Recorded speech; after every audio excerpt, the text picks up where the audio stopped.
I lost more friends on my block in Conway, South Carolina than I've lost in any unit we ever went to war in. Really? So when I say life is the hardest thing to overcome, it doesn't matter where you at. It's there waiting on you every day that you wake up.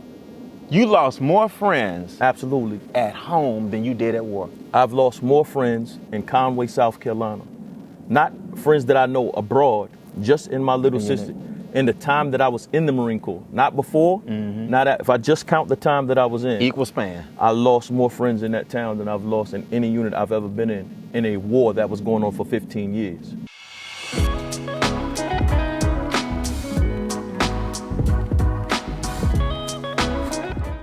All right, man, it's a great day to change lives. The Instinct PONDCast is in full effect. So what we do, we got life in the building. I'm excited, man. I actually saw you last week in a clip with the Bumblebee. I sent it to everybody I knew. We're gonna talk about that in a second, but it's the power of the law of attraction. I was so excited to see your clip. And now you're at the Instincts PONDCast getting interviewed. We got to be careful what we wish for. Absolutely. All right. And I know you can talk about that, man. Listen, we start the show off with a real simple question. Everybody sees us now being successful. I'm in the speaking world as well. They see us on stages. They see us making videos, but they don't know we've all been through something. Absolutely. This show is about turning tribulations into celebrations and showing people that you can get through it. What is arguably the most challenging thing you've ever been through? And then more importantly, how'd you overcome it? Just life in general, first and foremost. Wow. Coming in the world, I come from Conway, South Carolina. In Conway, South Carolina, we're in a space where our road was pretty much divided in the city. I came up where it's still Confederate Memorial Day in our city. Now. I come from a space in 2010, a man was charged with slavery, pled guilty and got 10 years. We're from a different space in life, so I grow up in a space that was the most difficult challenge. But I believe, and I just believe, I actually know that the vast majority of us do. But what happens is we accept the worst situations in the world as normalcy. Wow. Because everybody around us is going through the same thing. So the most challenging thing that you've overcome, you said, is life. Absolutely. Every day you got to overcome it. And you introduce yourself to me as life. Draw that parallel. So are you saying that your life is difficult? Or are you now celebrating life? Is there, as a poet, and we'll get into that, is there a parallel between life and your name? So life really came from them giving me that name. I didn't choose it, it chose me. So when I was in Australia, which was really funny, they said that Aboriginals don't get their Aboriginal name until they see the characteristic that the person displays. Really? And then they're given the name, whatever the Aboriginal name should be. Because if not, you're given a name by a person who's never met you before. Makes sense. So the world started calling me life just because every situation we were in, whether it was in the streets, whether it was in the Marine Corps, whether it was writing, whether it was speaking, it was always about life. I'll go with you on the play, but the question is, how is this going to impact us in the long run? I'm with you. If we riding, I'm riding. But is it worth it in the long run? Did we look at this thing from all angles? And then I would give advice, and that's how I get to the space of being an advisor. So a lot of people didn't understand in both spaces of my life. Being from where I'm from was difficult. Being a Marine was super difficult. But in both spaces, I was trusted as the advisor. Let's talk about that. Marines, some of the most elite forces in the world. First of all, thank you for your service. Oh, man. I appreciate it. God, and how many years in the Marines, and what did you do while in the Corps? 21 years in the Marine Corps. And what did you do? What was your role? Initially, I was an avionics technician for KC-130 aircrafts.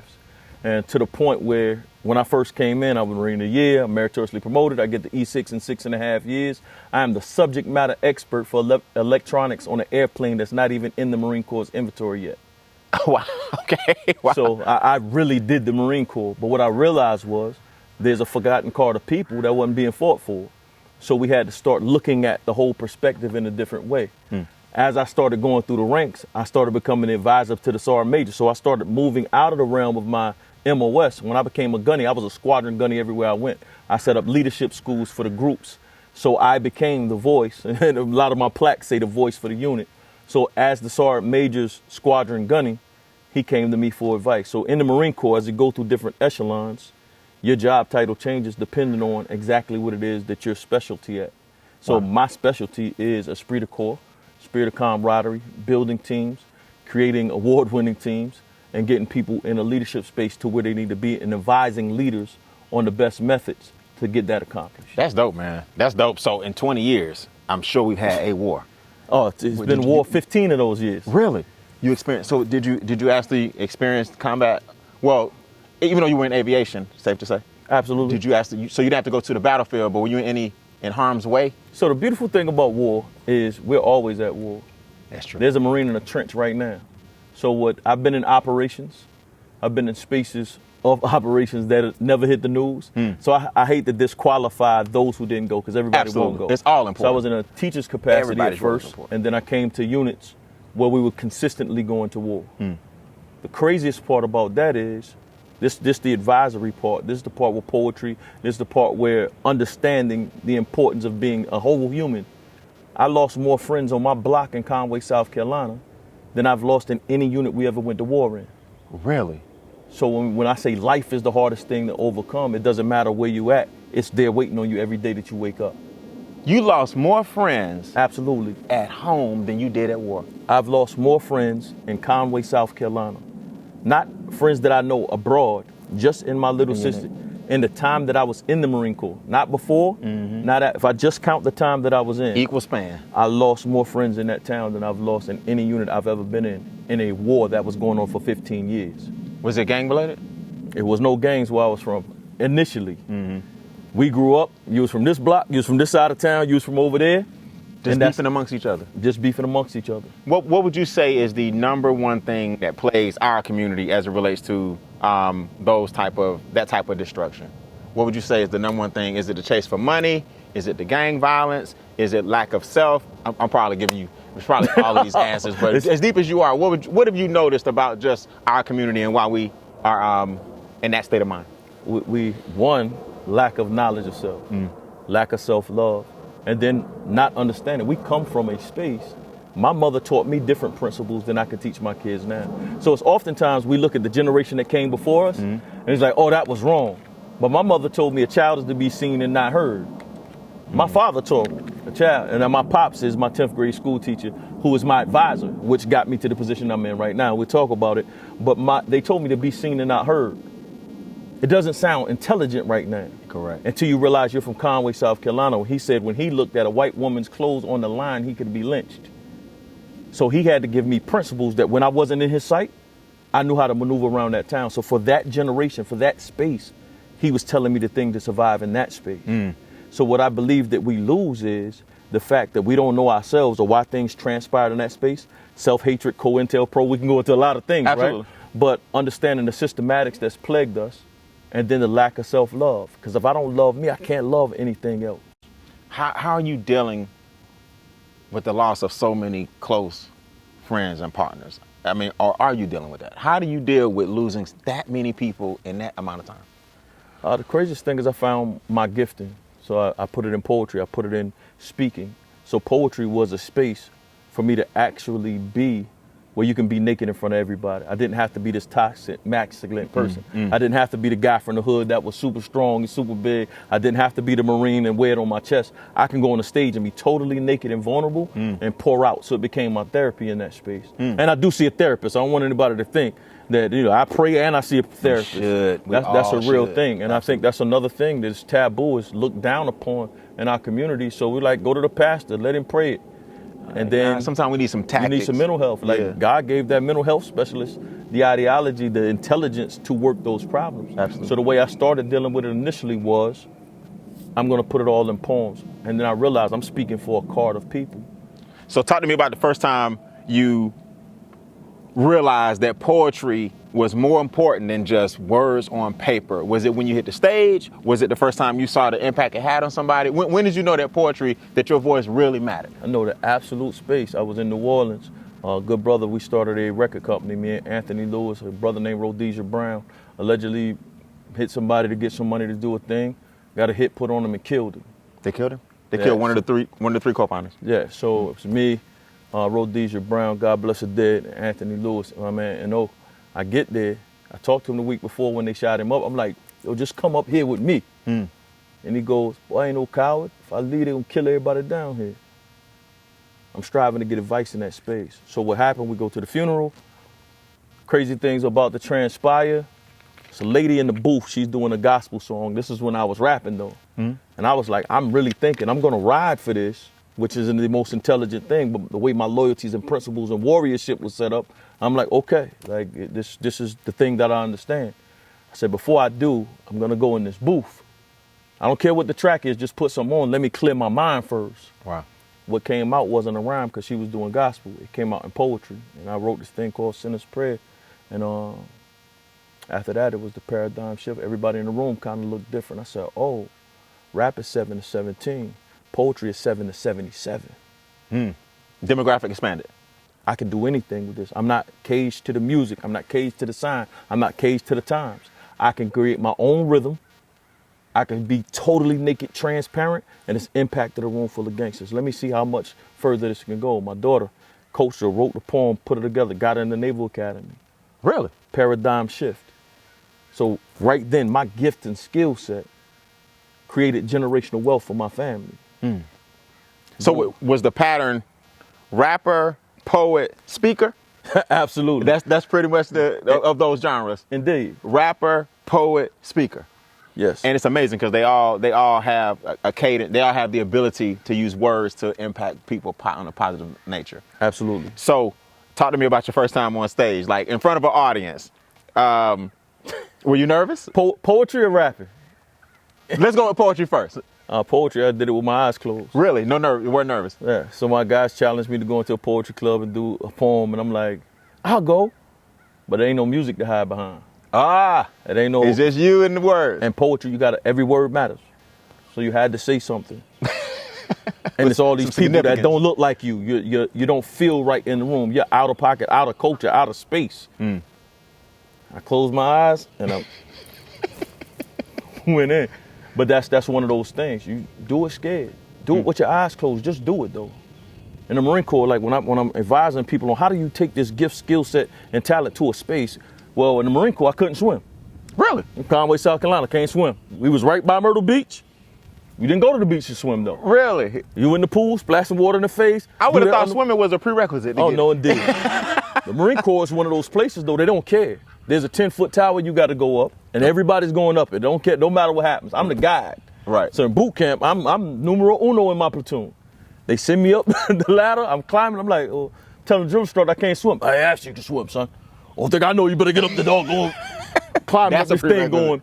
Now you seeing people bail out and you're gonna get kicked out of here. Really? They gonna put you in another platoon, but you can't live here. Bail out as in come down or jump out? I can't do it. Really? So halfway up? Halfway up. But the Marine Corps is putting this ideology, this philosophy into you, this coaching in you. So I get to the top and I'm sitting there and I'm like, I see my drill instructor from corner of my eye. He's like, you're gonna drown today, son. It's over water? It's in the pool. Oh, it's a 10-foot. I missed that. The pool. It's in the pool. Okay. You gotta look. You gotta cross your arms. You gotta look down, look up, take a step. Go. Boots. And you didn't know how to swim. You got on boots. You got on utes. You got on your utilities. And I stepped off. You gotta trust that team that's down that is gonna save your life, even though you don't know them. You hit the water. Boom. Not floating. Right. That's all that matters. I'm not floating. I'm here. Right. Drowning in the space, and then people pick you up, drag you to the side. I got fired because I couldn't swim, even though I told them beforehand. But it wasn't about that. It's about the fact when I jump in. Do I have a team that I can trust? And that happens with a lot of people when it comes to just life in general. Poetry, everything, you do everything the same way. If I could jump off that, if I could do poetry on the stage and be scared, I could teach companies, I could teach people how to advise their people and lead their people, because I know when all I had was people to save my life, they did it. So let me tell you, you said something to me earlier that when you were a poet, it may have been X amount of dollars, but somebody pulled you aside and said, look, man, you more than that, you a speaker. And I'm going to tell you, if you haven't seen his reel with the bumblebee in the hat, when I open up the show, I just feel like it's so ironic that you sitting here, because 2 days ago, I was on Instagram, I saw a reel, and you talked about the awkwardness of the bumblebee. And because I do the Instincts training series and of course the Instincts podcast, I'm very into animals. You see, we got some ducks coming up on you. Absolutely. We got the birds here. I didn't have no bumblebees, so I went with the next thing that could fly. I brought mine with me. You brought yours with you. And you talked about the bumblebee, and you didn't even know how viral this thing was. You haven't, and like most of us, we don't check the numbers, or that doesn't quantify our level of impact. But talk about that bumblebee real quick and what you said on that reel, because that's how I met you. Absolutely. So every day I wear a bumblebee, and people walk up like, why do you wear it? Well, they say that a bumblebee, aerodynamically, by the laws of physics, the bumblebee is not supposed to fly. But every day we watch bumblebees fly. So we come from places and spaces where you tell people what's your dreams, goals, and aspirations, and instantaneously they'll be like, you can sing, but you ain't no beyond. I mean, you can't sing. I don't know why they got to say it 2 times to make it hurt just a little bit more. So every time you tell somebody what it is that you came to do, they're telling you what you can't do. But when I started telling people I was going to speak, they did the same thing. They looked around like, man, you can speak. You ain't no ET though. I mean, you decent, but you ain't no speak, man. You better get a real job. Even the people that was living off the fruits of my labor were saying the same thing. Then they started seeing me flying around the world. And they're like, yo, how are you doing that? I said, it's simple. Because when you listen to the world tell you what you can and can't be, I just be where I'm supposed to be, when I'm supposed to be, how I'm supposed to be. The bumblebee is my constant reminder. It's never impossible. It's always I'm possible. If I can apply the acronym, B is an acronym for me. You believe, you educate, then you execute. If I could do those 3 things, I could do anything in the world. And I've been applying that pressure, even when you study how it flies. When they talk about the aerodynamics, the beautiful part is bees don't fly off aerodynamics. So people thought it was just a sweet conversation. They don't fly like birds fly. The wings move like this. So what people don't understand is when they talk about how that bumblebee actually, they say it's brute force over aerodynamics. Wow. There's some things you're going to have to, it's going to take brute force to get past yourself. Absolutely. To get past the understanding that you have about what everybody poured in you and say you couldn't do. It's brute force that's going to have to get you in position sometimes when you don't look the part. I don't look like a poet. I don't look like the advisor till I walk into the room and become the paradigm shift for your business. Till I walk in the room, I walk in the prison with Andre Norman and we in Academy of Hope and everybody else has been to prison but me. And they're like, yo, how you here? Man, listen, I know one thing for sure and 2 things for certain.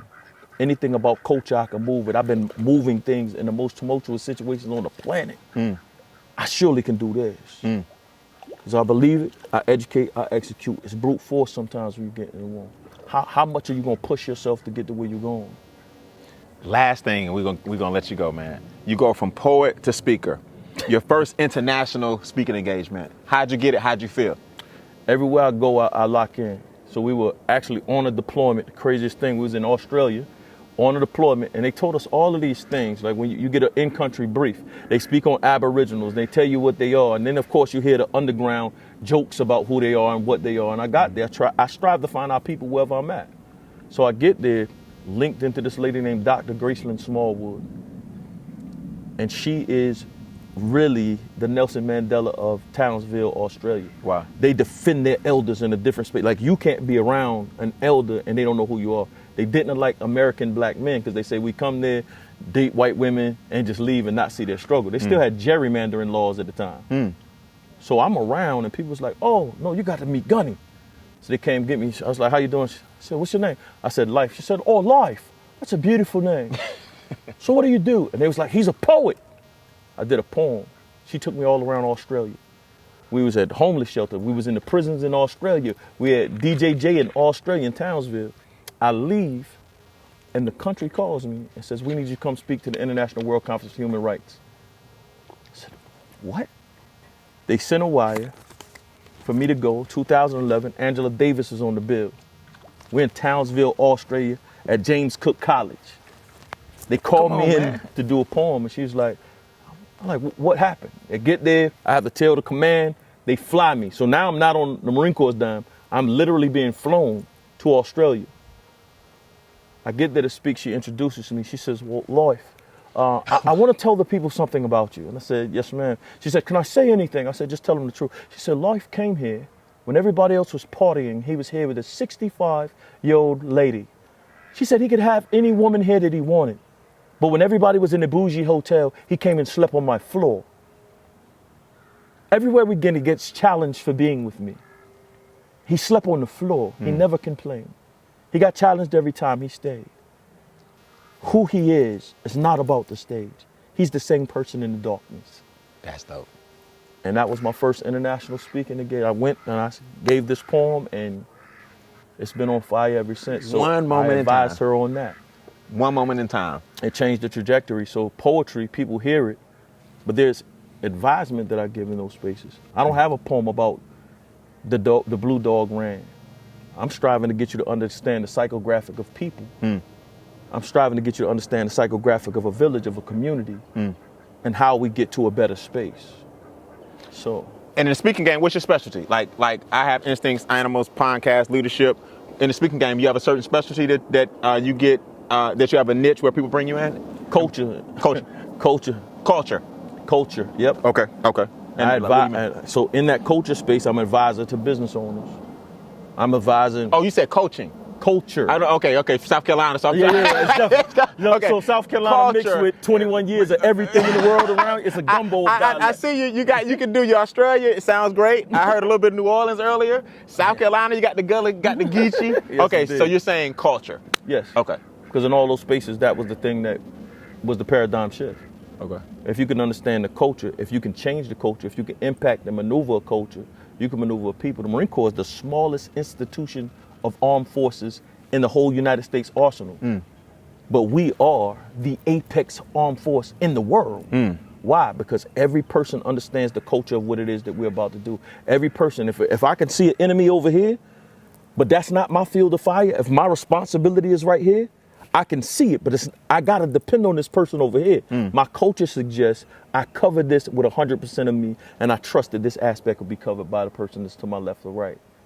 Got you. So culture runs the whole situation, and that's what I advise people on.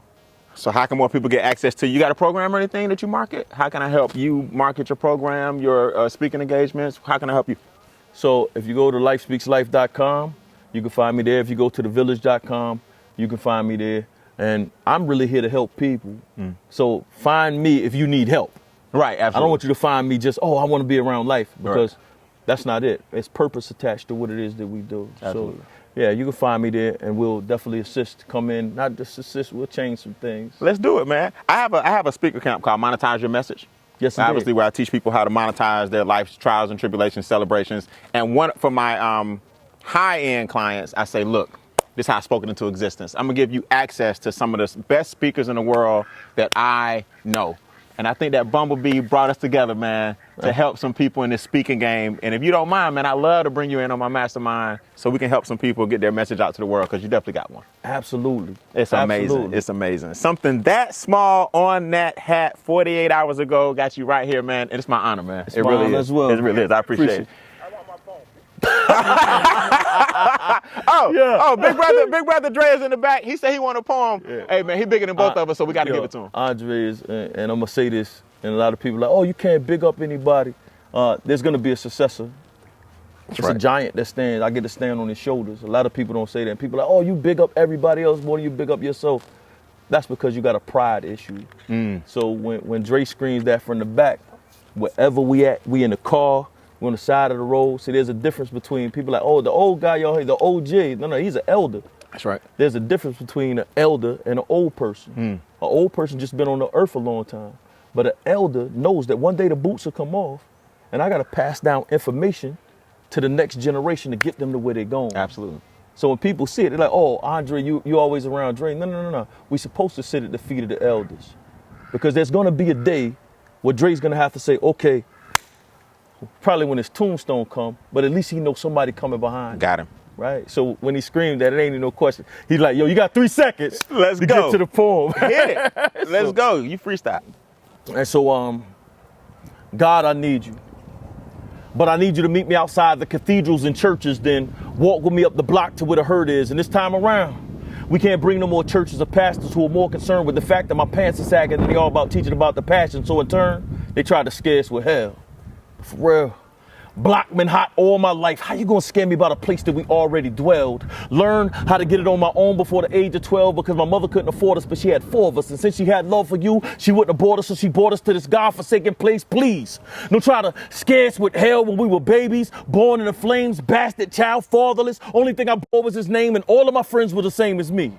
except for their fathers did a hood pregnancy test, held his breath for 9 months till they was born, and was like, yes, I'm going, because this don't look like me. See, God, I need you to tell these people to stop trying to scare me with hell when I've seen my best friend in a hospital bed with his head shot off because a 15-year-old decided to let a Glock pop off at 2 o'clock in the daytime when he stood in the front yard waiting for his kids to get off the bus. Now his son's last memory of his father is him standing in the driveway having to mop up the blood. See, God, I need you to teach me how to hug my brother through the tears of a 22-year-old nephew who sits in a jail cell awaiting trial when his mother died, and though his father got released from prison, he never gets to visit him because the judge just sentenced him to 45 years. Y'all talking about hell? Boy, we been here on a daily basis staring at Satan through the eyes of racist police officers who get off on offering us. They get off for offering us because they officers. It happened too often, bruh. I'm from the block where Oxycontin was popping, crack rocks was chopped, black Glocks was popping off. Where leadership sits back in them back offices having black caucuses, we were stuck in project apartments walking over black caucuses. Saturday morning, I sat with killers in barbershops with us, watching as you pass by. I wonder why you never stopped to talk to us, unless you gave me the pamphlet that said go to hell or believe. But I know I read in the word, with loving kindness I've drawn thee. So when you was cooped up in the church, I took it back to the streets and screamed, how you gonna be the shepherds if you don't smell like no sheep? So now you can catch me anywhere, whether they call me Slick Life or Bubs. You can catch me in the hood with a firm dap and a hug. Some people don't understand. Some people understand what it was. He said you're going to know they my disciples by the way that they love.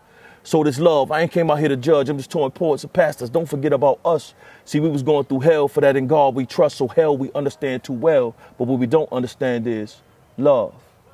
There's a part that I want to say, right? Because that poem meant something different. And I'm going to say this, and not just because Dre here, because we have a whole program that we really maneuver in these spaces when there ain't no claps and ain't no cameras rolling.